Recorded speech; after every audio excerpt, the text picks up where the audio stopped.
think you touched on a good point in that, like, as we've removed God, part of the intellectual enlightenment was that we would move away from the shackles of religiosity and the concept of a creator, and that would lead us into a utopia.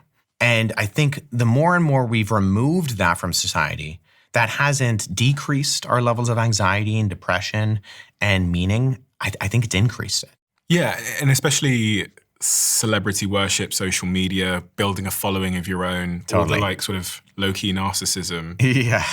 versus others and a bigger picture. I think we are, as human beings, a creature that is created for community. Ultimately, like cards on the table as a Christian, because I believe we are created in the image of a God who exists in a set of living, loving relationships.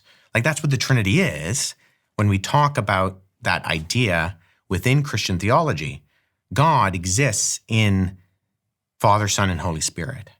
And so being created in the image of God, part of that is you are created for relationship. And so in a society that's continually removing us, you need to be an influencer. You're influencing everybody else. We're created to live amongst community and have that be something that likewise gives us fulfillment. It's not that people who are leaders or, rise to the top are wrong by any stretch. And we're talking to hundreds of thousands, if not millions of people in some cases, but we're secluded.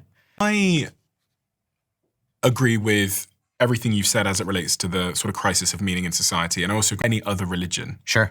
I agree with, so many of the things you've said, but then my brain has, I think, especially after the age of 18, when I started reading about all this new atheist stuff and these questions of evil and am I going to hell and all these other things, I've not been able to get there.